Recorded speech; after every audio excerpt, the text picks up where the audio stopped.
Definition of data. कोई भी fact या स्टैटिस्टिक्स जिसे कलेक्ट किया जाए रेफरेंस या एनालिसिस के लिए, उसे हम डेटा कहते हैं। जैसे हमने अभी आपको दिखाया, अगर हमें किसी क्रिकेट प्लेयर के सभी स्टैटिस्टिक्स को दिखाना है, तो सबसे पहले हमें उनके सभी मैचेस की जानकारी को कलेक्ट करना पड़ेगा। यहाँ पे आप देख रहे हैं कि बैटिंग पोजीशन वाइज जानकारी, कॉन्टिनेंट वाइज जानकारी, होस्ट कंट्री वाइज जानकारी, as a captain, match type wise overview, हम लोगों ने जानकारी कलेक्ट की। उसी तरीके से अगर हमें किसी कंपनी की सेल्स, उसके ऑपरेटिंग प्रॉफिट, इन सब चीज़ों को जानना है, तो हमें उसके सारी सेल्स के लिए ऑर्डर्स और ऑर्डर की डिटेल्स को कलेक्ट करना पड़ेगा। तो यही पहली परिभाषा बनती है कि फैक्ट एंड स्टैटिस्टिक्स जिनको एक साथ कलेक्ट किया जाए रेफरेंस या एनालिसिस के लिए, उसको हम डेटा बोलते हैं। वो अल्फ़ाबेट्स हो सकते हैं, नंबर हो सकते हैं, कैरेक्टर हो सकते हैं या सिंबल हो सकते हैं, जिनके ऊपर हम कंप्यूटर से कोई ऑपरेशन परफॉर्म कर सकें। जैसे ये सब फाइल्स हमारे पास एक्सेल में सेव्ड हैं, या हम इन फाइल्स को सेव करके इन पे ऑपरेशंस कर सकते हैं। सो ये हमारे लिए इम्पोर्टेंट चीज़ है। तो ये हमारे लिए डेटा है। और एक सिंपल सी बात है कि अगर कोई भी जानकारी हमें रॉ या अनऑर्गेनाइज्ड फॉर्म में मिलती है, तो वो भी हमारे लिए डेटा है। अब डेटा आएगा कैसे? डेटा आएगा इस प्रकार से कि हमें डेटा को कलेक्ट करना पड़ेगा। तो collection of data objects and data attribute होता है डेटा कलेक्शन में। Systematic approach of gathering and measuring information from variety of sources. अलग अलग सोर्सेज से, अलग अलग जगहों से हम लोग डेटा को कलेक्ट कर सकते हैं। इसमें हम खुद की रिसर्च कर सकते हैं, अपनी रिसर्च के बेसिस पे डेटा कलेक्ट हो सकता है। हम लोग, जैसे आपने देखा आज की डेट में सर्वे होता है, कोई आपके घर आता है, आपसे सर्वे करता है कि आप आपके बारे में जानने की कोशिश करता है, आपसे कुछ क्वेश्चन करता है, आपके बारे में आप उसके जवाब देते हैं, और उन सर्वे की जानकारी को वो अपने फॉर्म में नोट कर लेता है। उन फॉर्म से डेटा आता है। कोई इंटरव्यूज या पॉडकास्ट आपने देखे हैं, उस पॉडकास्ट में लोग जानकारी देते हैं। कोई फोकस ग्रुप्स हैं। ये कुछ जनरल मेथड्स हैं। फिर कुछ डिजिटल मेथड भी हैं, जैसे आपकी मोबाइल डिवाइस है। आपकी मोबाइल डिवाइस में कई बार आप कोई एक्टिविटी करते हैं, वो बहुत सारी ऐप्स और बहुत सारी जो सर्विसेज हैं वो उस एक्टिविटी में से कुछ डिटेल सेव करते हैं। अगर किसी वेबसाइट पे कोई ट्रैफिक आता है, जैसे मान लीजिए हम ही ने कोई वेबसाइट विजिट की, तो हमने जब उस वेबसाइट को विजिट किया तो वेबसाइट पे बहुत सारी चीज़ें सेव हो जाती हैं। अभी यही मान लीजिए गूगल है, मैंने यहाँ पे कुछ भी सर्च किया, जैसे मैंने यही सर्च किया data wrangling versus data cleaning, तो गूगल के पास कहीं ना कहीं इस चीज़ की जानकारी स्टोर हो जाती है। ठीक है, यहाँ पे हमारे कुछ ब्लॉग्स वगैरह तो टॉप पे आ रहे, तो गूगल भी यहाँ पे डेटा दे रहा है। अब यहाँ से कोई इस वेबसाइट पे क्लिक कर देगा, तो जब वो वेबसाइट ओपन होगी, तो ओपन होने के बाद विजिटर कौन से शहर से आया, जैसे जो जानकारी कुछ ये स्टोर करके रखती है वेबसाइट, उसमें विजिटर का सिटी, कंट्री, कौन सी लैंग्वेज वो बोलता है विजिटर। कई बार आपका ब्राउज़र हिंदी में होगा, कई बार आपका ब्राउज़र इंग्लिश में होगा। ड्यूरेशन, आप कितनी देर उस वेबसाइट पे रुके। उसके बाद आपका जो है, आपने क्वेरी क्या की गूगल के ऊपर जब आप पहुंचे, जैसे मैंने डेटा रैंगलिंग वर्सेस मंजिंग वगैरह किया, तो डिफरेंट डिफरेंट पैरामीटर्स जो है वो आपके स्टोर होते हैं। जैसे यहाँ पे देखिए, इस तरीके से सारा डेटा स्टोर होता है। यूज़र कौन सी कंट्री से आ रहे हैं इस वेबसाइट के ऊपर, कौन कौन सा पेज सबसे ज़्यादा विजिट हो रहा है। इसके बाद यहाँ से जानकारी है कि यूज़र कहाँ कहाँ से आ रहे हैं इस वेबसाइट के ऊपर। तो ये एक गूगल एनालिटिक्स टूल है जो डिजिटल मार्केटिंग एनालिसिस में यूज़ होता है। हम इसका भी इस्तेमाल करेंगे अपने इस कोर्स के ड्यूरेशन में। तो बेसिकली जहाँ जहाँ से डेटा आ सकता है, हमें सबसे पहले ये समझना है कि डेटा जनरल तरीकों से भी आ सकता है। हम किसी से क्वेश्चन पूछ के भी डेटा कलेक्ट कर सकते हैं, और कुछ ऐसे थर्ड पार्टी टूल्स को भी यूज़ कर सकते हैं जो यूज़र्स की जानकारी को इकट्ठा करते हैं, और इकट्ठा करके हम लोगों को वो पूरा डेटा देते हैं, जैसे आप यहाँ पे देख पा रहे हैं, और उनके ग्राफ्स वगैरह बना के देते हैं हमारे लिए। उनका भी हम यूज़ करना सीखेंगे। जब आप कभी किसी को ऑनलाइन पेमेंट देते हैं, जब आप कोई ऑनलाइन एप्लीकेशन फॉर्म भरते हैं, जैसे आप जॉब के लिए कोई एप्लीकेशन फॉर्म भरा आपने, तब भी जो है उन कंपनी के डिटेल, आपकी डिटेल्स उस कंपनी के डेटाबेस में स्टोर हो जाती है। तो ये सब तरीके हैं।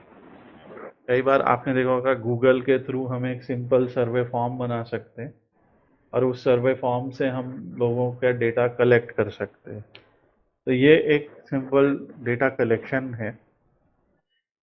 जब डेटा कलेक्ट होता है तो कलेक्ट डेटा किसी भी फॉर्मेट का हो सकता है। कलेक्टेड डेटा ज्योग्राफिकल फॉर्मेट का होगा, कल्चरल है, साइंटिफिक है, फाइनेंशियल है, स्टैटिस्टिक्स का है, वेदर है, नेचर है। आपने देखा होगा कि वेदर का डेटा हमेशा, आपको वेदर की हमेशा ग्राफिकल रिपोर्ट्स बना के दिखाई दी जाती है न्यूज़ चैनल्स में। आपको देखा होगा बारिश कब होगी, कितनी होगी, या जब बारिश हो जाती है तो उसके बाद बारिश के लिए आपको पूरा डेटा बताया जाता है कि कितने बारिश हुई, कितने सेंटीमीटर बारिश हुई, किस एरिया में कितना रेनफॉल होगा, किस पर्टिकुलर सीजन में।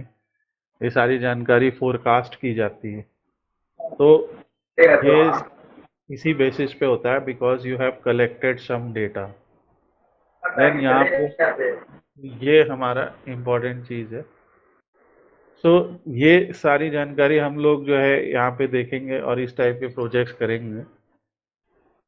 आज जो एक बात आप लोगों को याद रखनी है, क्योंकि हम लोग धीरे धीरे इस कोर्स को आगे बढ़ाएंगे, आपको सिंपल सी बात को ध्यान रखना है कि डेटा जो है वो क्वालिटेटिव और क्वांटिटेटिव दोनों प्रकार का होता है। क्वालिटेटिव डेटा जो होता है वो होता है इंफॉर्मेशन, ऐसी इंफॉर्मेशन जिसे नंबर में एक्सप्रेस नहीं किया जा सकता।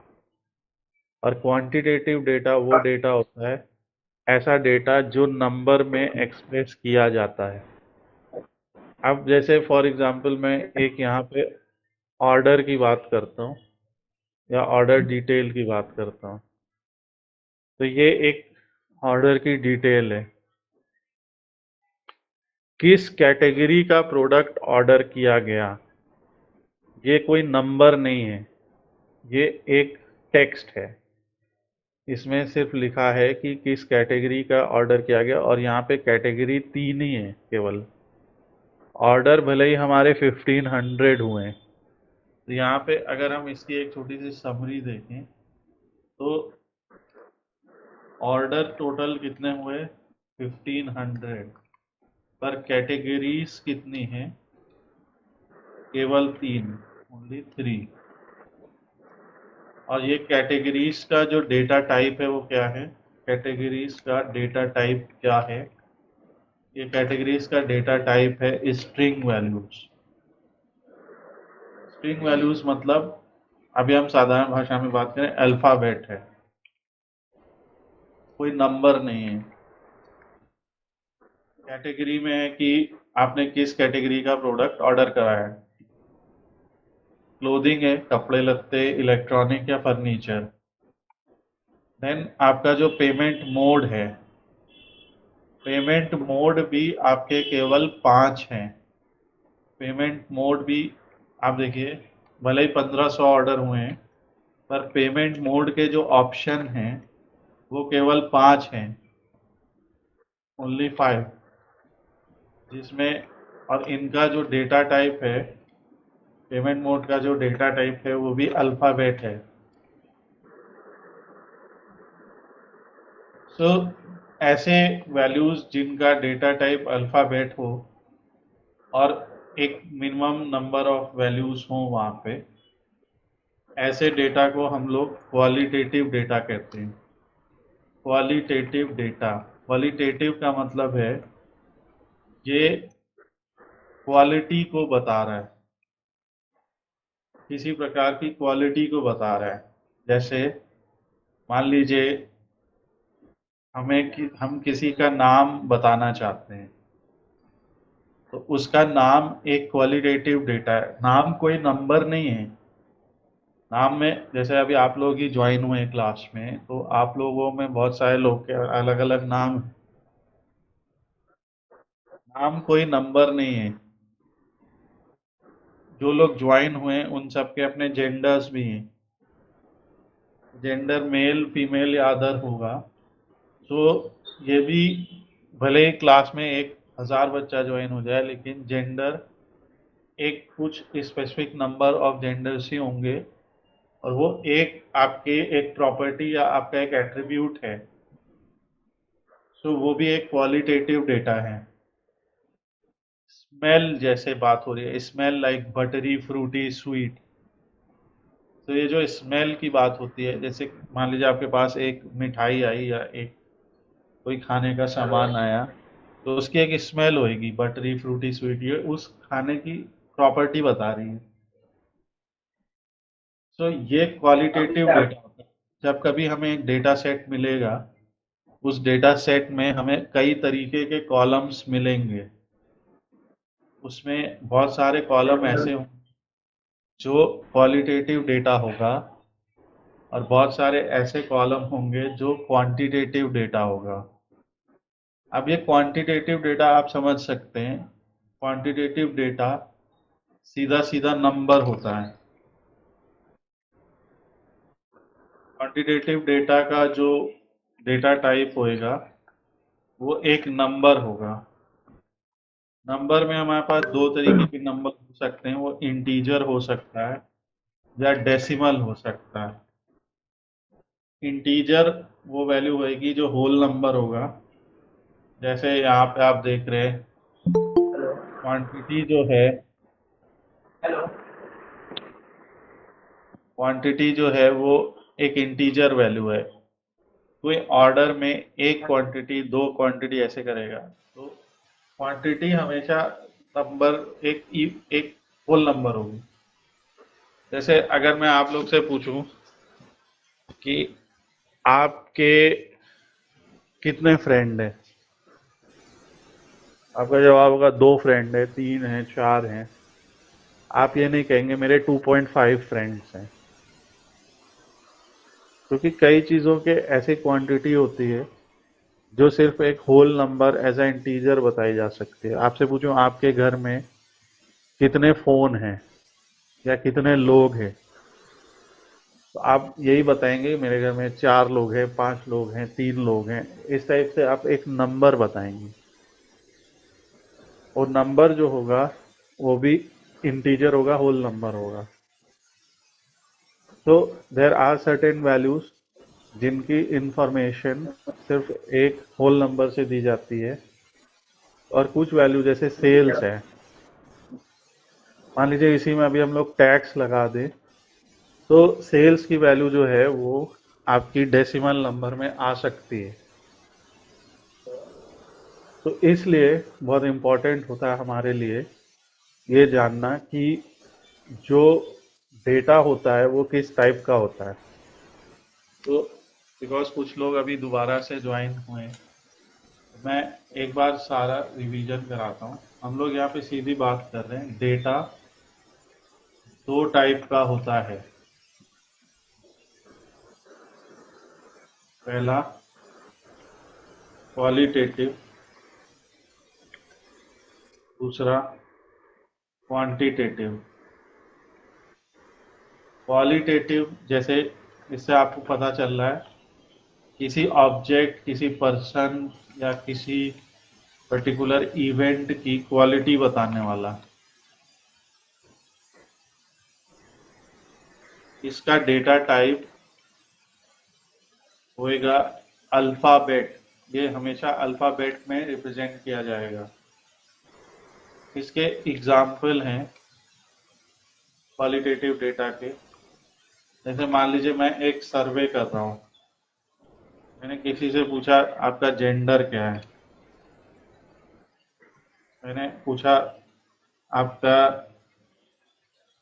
क्वालिफिकेशन क्या है।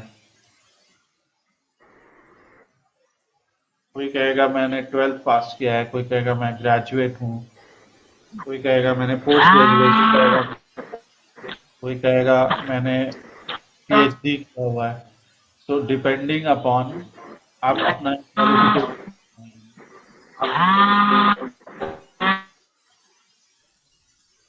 तो जो क्वालिटेटिव डेटा होएगा सर्वे के अकॉर्डिंग, वो ऐसे क्वेश्चंस के आंसर होंगे जिनके जवाब अल्फाबेट में आएंगे। अल्फाबेट या वर्ड्स होंगे, सिंपल वर्ड्स होंगे।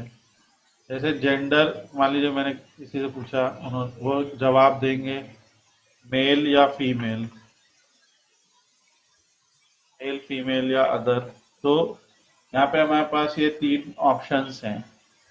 क्वालिफिकेशन मैंने पूछा तो उनके जवाब होंगे इंटरमीडिएट या ग्रेजुएट या फिर पीजी या पीएचडी या जो भी आगे और होता हो।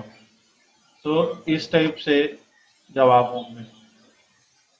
तो ये जो 2 वैल्यूज आएंगी, अगर मान लीजिए मैं एक एक्सेल में इस वैल्यूज को सेव कर रहा हूँ,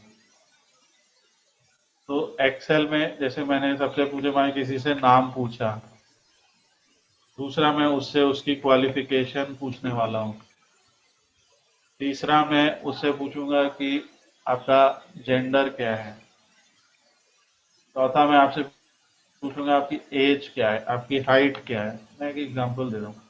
मान लीजिए नेम उसने कहा मिस्टर ए, या नेम ए आनंद है, मैं एक एग्जांपल दे रहा हूँ।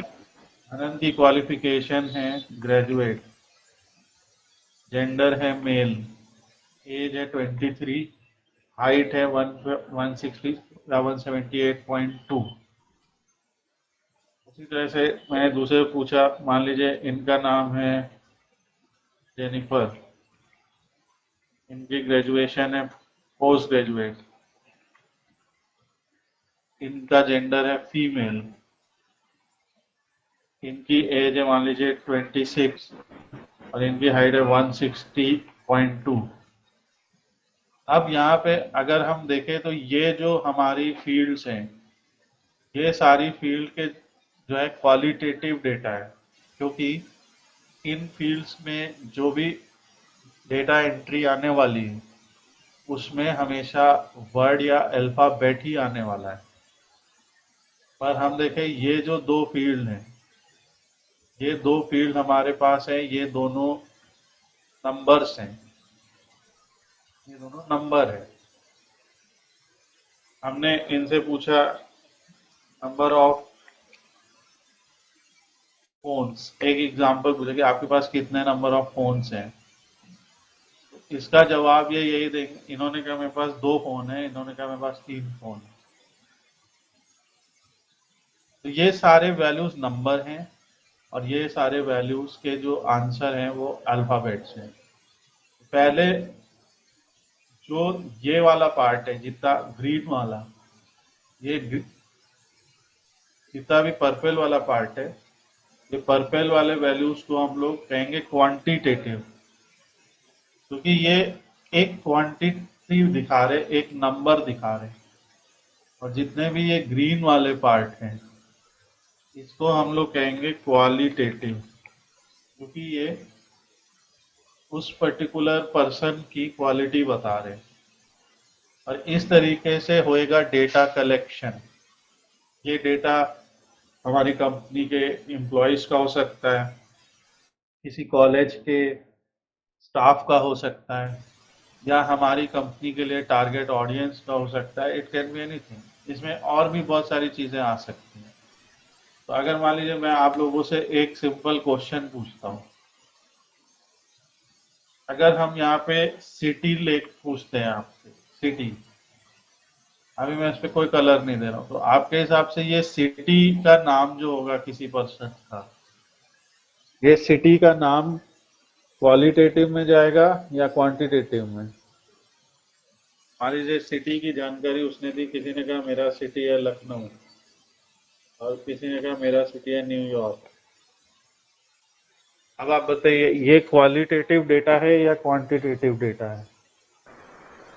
तो जैसा आपने सही जवाब दिया कि ये क्वालिटेटिव है, तो हम लोग इसको ग्रीन कर देते हैं। जस्ट एक कलर कोडिंग हम कर रहे हैं जिससे हमें जी पता सर। लगे, ठीक है। फिर मान लीजिए हमने एक और सिंपल सवाल पूछा कि आपकी सैलरी कितनी है, तो अभी हम इसको कोई रंग नहीं देते, और यहाँ पे इन्होंने बताया सैलरी इन लाख पूछा, तो इन्होंने कहा मेरी सैलरी 16 लाख है, इन्होंने कहा मेरी सैलरी 78 लाख है। सर ये क्वांटिटेटिव है। ये क्वांटिटेटिव हो गया सिंपली, राइट। तो जी सर। यहाँ पे हम लोगों ने दो यूजर्स का डेटा कलेक्ट किया है, ठीक है। जी सर। अब यहाँ पे हमने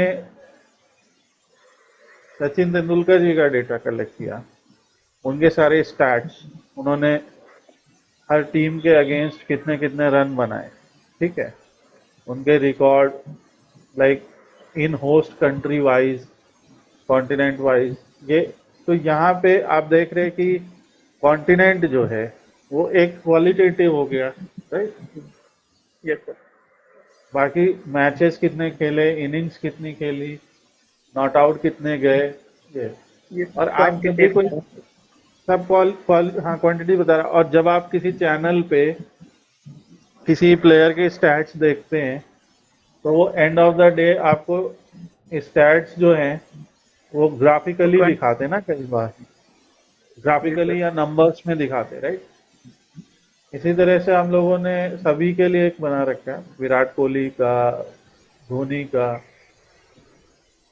MS धोनी का पूरा स्टैट बनाया, इंडियन ई कॉमर्स। और जैसे हम कोई और देखते हैं, मान लीजिए एक ऑनलाइन रिटेल की बात करते हैं, तो ऑनलाइन रिटेल का मतलब ई कॉमर्स है। मान लीजिए किसी कंपनी की ऑनलाइन रिटेल में सेल्स हो रही है, मैं थोड़ा सा ये बंद कर देता हूँ डिपेंडिंग, क्योंकि ये काफ़ी हैवी इसका वो होता। अब जैसे यहाँ पे ऑनलाइन रिटेल का एक बेसिक सा डेटा सेट है, इस डेटा सेट में भी आपको दिख रहा है। तो अब एक इम्पॉर्टेंट चीज देखो, जो जैसे जो क्वालिटेटिव डेटा था, जैसे यहाँ पे देखो, अब यहाँ पे पहचानो, जैसे कंट्री है, राइट। तो यहाँ पे पहला तो जो आपकी क्वालिटेटिव हो गया, कंट्री हो गया। यस। फिर आपका डिस्क्रिप्शन भी हो गया कि वो क्या है प्रोडक्ट, है ना। तो अगर हम देखें तो कंट्री वाइज हमें जब सेल्स दिखाई, ठीक है, या कंट्री वाइज कस्टमर का नंबर दिखाया, तो उसको हमने एज अ बार ग्राफ दिखाया, ठीक है। क्योंकि अगर आप देखेंगे यहाँ पे कंट्री का नाम आ गया और यहाँ पे उसका काउंट आ गया, ठीक है। तो आगे हम लोग ग्रुप वाली बातें पढ़ेंगे कि ये जो क्वालिटेटिव डेटा होता है, ठीक है, ये हमें डेटा को ग्रुप करने के काम में आता है। ग्रुप करना समझ रहे हो क्या? जैसे मान लीजिए हम उत्तर प्रदेश में रहने वाले हर व्यक्ति की या हर व्यक्ति से जब अलग अलग बात करेंगे तो हर व्यक्ति के नाम की एक रो यहाँ पे बनेगी, राइट। इसी तरीके से हम मध्य प्रदेश चले गए, इसी तरह से हम दिल्ली चले गए और हर व्यक्ति से बात कर रहे हैं, तो सबके नाम की रोज बन रही। पर ये जो क्वालिटेटिव डेटा होता है, ये हमें डेटा को समराइज करने में मदद करता है। जैसे आपसे अक्सर पूछा जाएगा ना कि अच्छा उत्तर प्रदेश में कितने मेल कितने फीमेल और अदर जेंडर के लोग हैं, राइट? जी या जी सर। आपसे पूछा जाएगा कि बताइए उत्तर प्रदेश में कितने लोग हैं जिनकी क्वालिफिकेशन ग्रेजुएट है, पूछा जा सकता है, जी बताइए। सर। सो ऐसे ही सवालों के जो जवाब हैं वो हम डेटा एनालिसिस के थ्रू देते हैं। हमारे पास हर कंट्री के कस्टमर का डेटा आ गया, उन्होंने कितना कितना सामान खरीदा, कितनी कितनी क्वांटिटी खरीदी, ये हमें पता चल गया, किस किस जी दिन खरीदा ये भी पता चल गया। अब इस बेसिस पे हम जवाब क्या दे रहे हैं कि मंथ वाइज जो है, मंथ वाइज सबसे ज्यादा सामान किस मंथ में बिका, count of customers by month, हमें सबसे ज्यादा कस्टमर किस मंथ में मिले। तो यहाँ से आपको एक आंसर मिलेगा या नहीं कि नवंबर में हमें सबसे ज्यादा कस्टमर मिले, राइट? जी आप कैसे बता सकते हो, क्योंकि ग्राफ सीधे सीधे लाइन ग्राफ ये बता रहा है नवंबर में इसकी हाइट सबसे ज्यादा है, ठीक है, और सबसे कम मिले हमें जनवरी में। और हमें दिख रहा है कि जैसे जैसे ईयर प्रोग्रेस होता है आगे, ऑन एन एवरेज जो कस्टमर्स का काउंट है वो बढ़ता जाता है। इसी तरह से अगर कोई आपसे पूछे कि किस कंट्री से सबसे ज्यादा कस्टमर्स मिले, तो आपका क्या जवाब होगा? जर्मनी से सबसे ज्यादा मिले, राइट? फिर फ्रांस है, फिर स्पेन है, और सबसे कम इजराइल है, इसके ऊपर पोलैंड है, या सबसे कम सिंगापुर है इस डेटा के अकॉर्डिंग। तो टॉप टॉप 15 कस्टमर वो कौन से हैं जिनसे हमें सबसे ज्यादा रिवेन्यू मिली? तो ये है जिसकी कस्टमर आईडी यहाँ पे दी हुई है, कस्टमर आईडी दी है, राइट? कस्टमर आईडी ब्लैंक वाले हैं और बाकी जिनकी कस्टमर आईडी दी है वो ये। तो इस तरीके से हम एक बहुत बेसिक सा ही डैशबोर्ड हमने बनाया, लेकिन उस बेसिक के डैशबोर्ड से हम काफी कुछ जवाब दे गए। ठीक यहाँ पे भी है, ठीक है। तो आपको ये याद रखना है कि डेटा, जब भी हम डेटा पे काम करते हैं तो डेटा दो तरीके का होता है, क्वालिटेटिव और क्वांटिटेटिव डेटा। किसी किसी के मार्क्स आए, किसी ऑब्जेक्ट का मास, मास होता है ना, जैसे कि वो कित ऑब्जेक्ट का वेट क्या है, मास क्या है, कितने किलो का है, कितने ग्राम का है। किसी पर्सन की सैलरी, हाइट, वेट। जब कोई प्रोडक्ट सेल हुआ तो उस प्रोडक्ट की सेल होने के बाद उस प्रोडक्ट के कितने प्राइस पे बिका, कितनी क्वांटिटी बिकी, यू नो, ये सारी बातें, ये सारा है हमारा क्वांटिटेटिव डेटा। और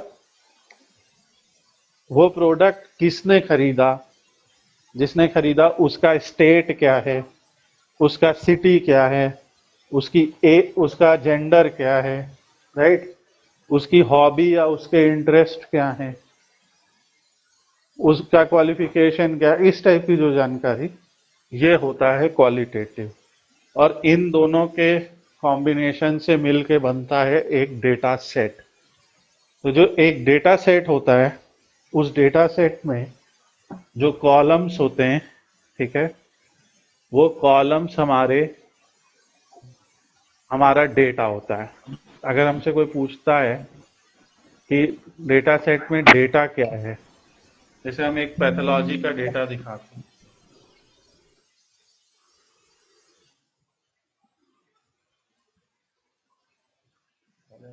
क्लोज कर देते हैं,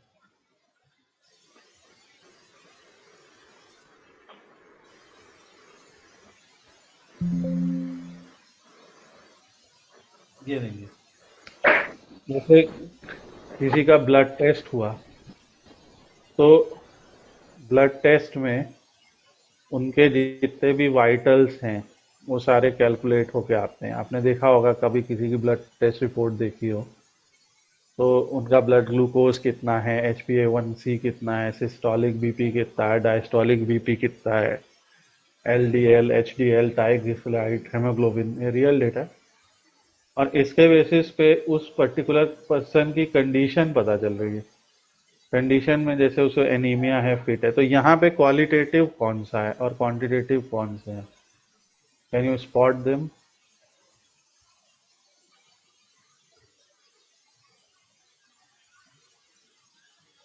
इस डेटा सेट में?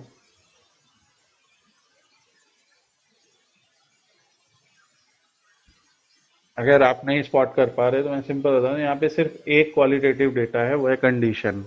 ओके, क्योंकि वही तो एक अल्फाबेट है, देखो उसी में लिखा है कि एनीमिया हुआ है, कि फिट है, कि हाइपरटेंशन है, कि डायबिटीज है, राइट?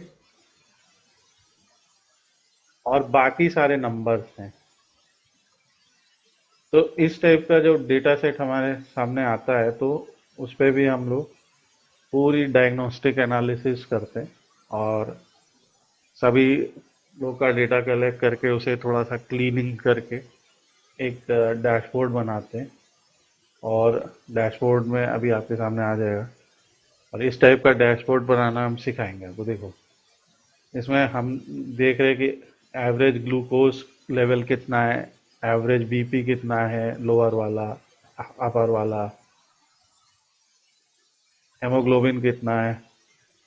अब अगर हम कहते हैं कि जिनको एनीमिया है, तो एनीमिया वालों के केस में आप देखिए हेमोग्लोबिन काफ़ी कम है एवरेज।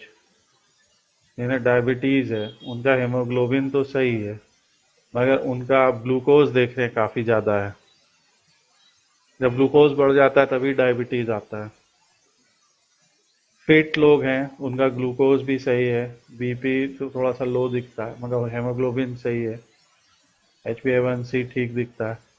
तो इस तरीके से आपको सारा ये डेटा दिखता है, और इस डेटा के आधार पे ही आप बता सकते हैं कि जिन लोगों के सैंपल्स आपने कलेक्ट किए हैं उन अब अगर मान लीजिए कि हमारे पास जितने सैंपल थे, हमारे पास 25,000 लोगों के सैंपल है। अब अगर मेरे पास एक और पर्सन का सैंपल आएगा, तो मैं उसके ग्लूकोज, उसके बीपी, उसके हेमोग्लोबिन को देख के कुछ बता पाऊंगा कि भैया तुम्हारी कंडीशन क्या होने की संभावना है।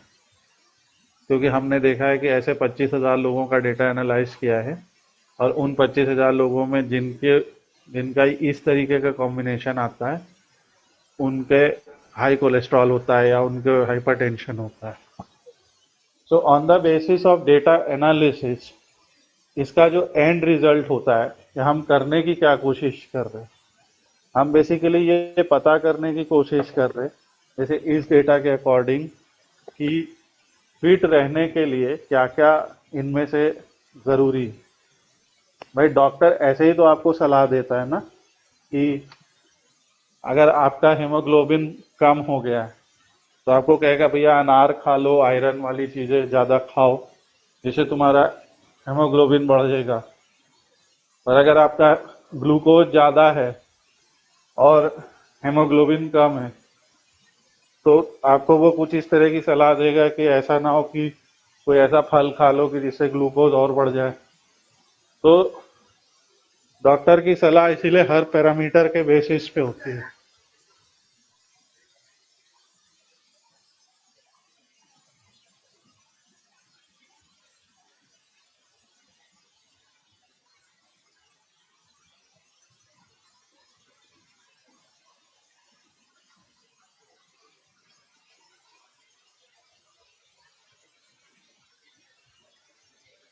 पीछे से कुछ आवाज आ रही है।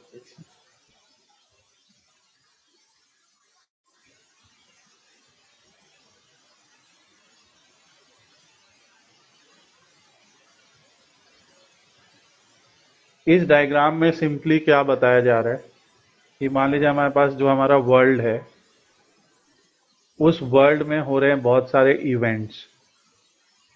उन इवेंट्स की वजह से आ रहा है हमारे पास एक रॉ डेटा, जो अनऑर्गेनाइज्ड है, अनस्ट्रक्चर्ड है। उसमें कोई ऐसी एक एक्सेल फाइल नहीं है जिसमें सब स्ट्रक्चर में है। वो अनस्ट्रक्चर्ड डेटा है, जानकारी बस मार्केट में है। हम उस पर डेटा प्रोसेसिंग लगाते हैं और उसके थ्रू हमारे पास एक डेटा सेट बन के आ जाता है।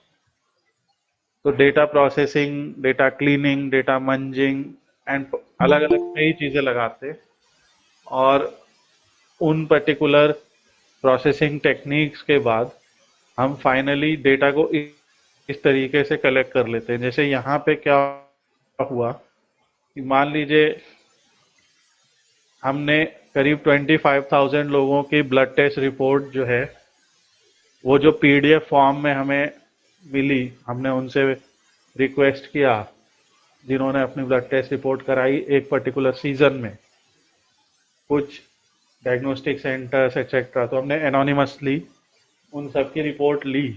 वो था हमारा रॉ डेटा।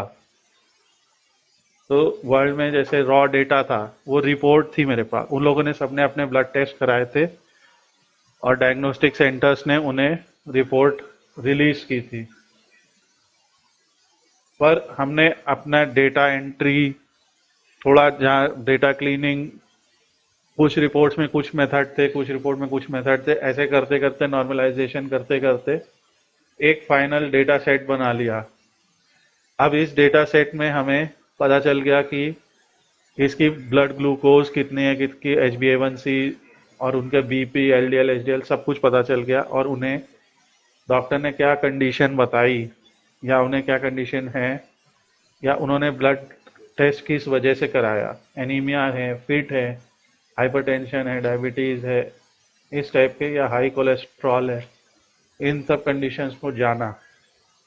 तो ये हो गया हमारा डेटा कलेक्शन वाला पार्ट, और डेटा सेट बन गया। अब इस डेटा सेट पे हम लोग स्टैटिस्टिकल मॉडल्स या एनालिसिस करके डेटा ड्रिवन प्रोडक्ट बना सकते हैं, या विजुअलाइजेशन रिपोर्ट बना सकते हैं, जो हमने यहाँ पे बनाई। देखिए, हमने यहाँ पे विजुअलाइजेशन रिपोर्ट बनाई कि ऑन एन एवरेज हमारे पास कितने नंबर ऑफ रिकॉर्ड्स हैं, उनका average BP, average triglyceride, average MCV, LDL, HDL, HbA1c, ये सब ब्लड के पैरामीटर्स हैं। और बीपी वगैरह तो आपका नापा जाता है, ये सब कितना कितना है। फिर अगर हम देखें तो हमने यहाँ पे ये भी जानने की कोशिश की कि जिनको डायबिटीज़ है, जिनको एनीमिया है, फिट है, हाइपरटेंशन है, या हाई कोलेस्ट्रॉल है, उनमें ब्लड ग्लूकोज की मात्रा कितनी है। तो यहाँ हमें ब्लड ग्लूकोज की मात्रा ज़्यादा दिख रही है एवरेज, और यहाँ हमें ट्राइग्लिसराइड दिख रही है जिनको हाई कोलेस्ट्रॉल है। हाइपरटेंशन वाले लोगों में आपको दिख रहा है कि HbA1c और ये सब थोड़ा नॉर्मल रेंज में है, तो उनके लिए हम अदर पैरामीटर्स लेके आए, जैसे LDL, HDL कितना है। सो इस तरीके से थोड़ी सी डोमेन नॉलेज के साथ, थोड़ी रिसर्च एनालिसिस के साथ हम लोग एक रिपोर्ट बनाना सीखते हैं, और फिर हम अलग अलग कंडीशंस के लोगों का देखेंगे कि उनको, उनके लिए पैरामीटर्स कैसे वेरी कर रहे हैं।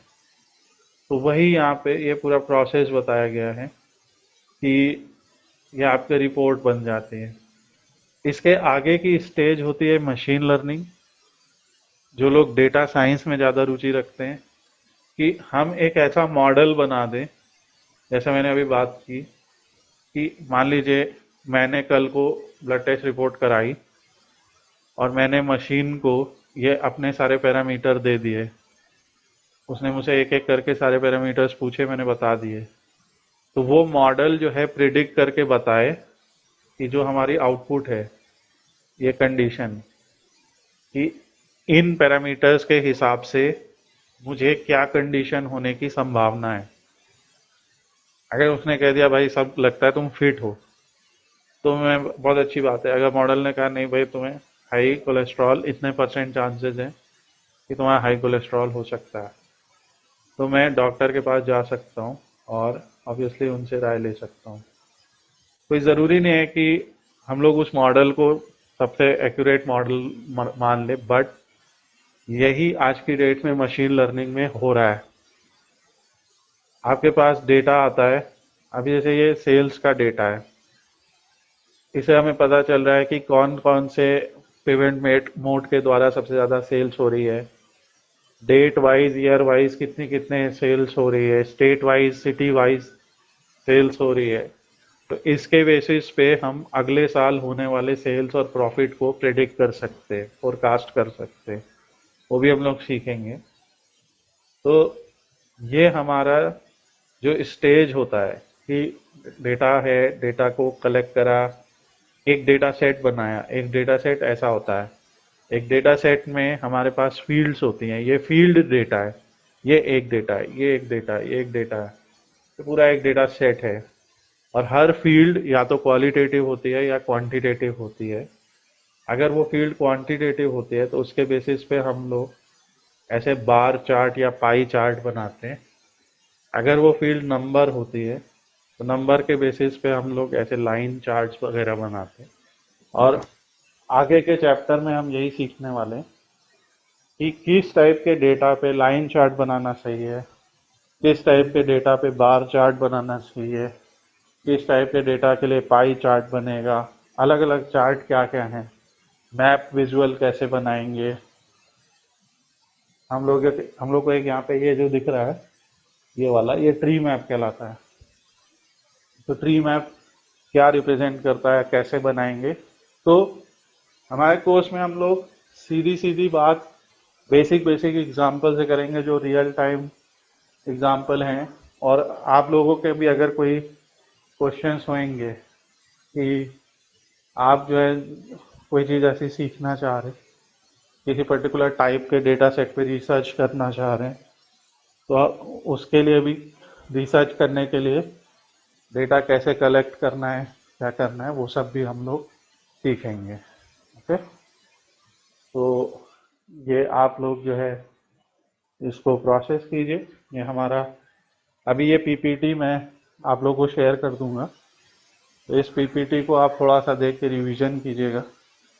और हम लोग की नेक्स्ट क्लास में हम लोग अपना पाइथन प्रोग्रामिंग से, बेसिक पाइथन प्रोग्रामिंग से शुरू करेंगे, समझेंगे कि क्या है।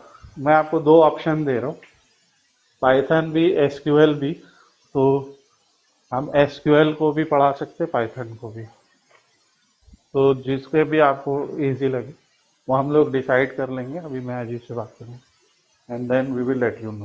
ओके।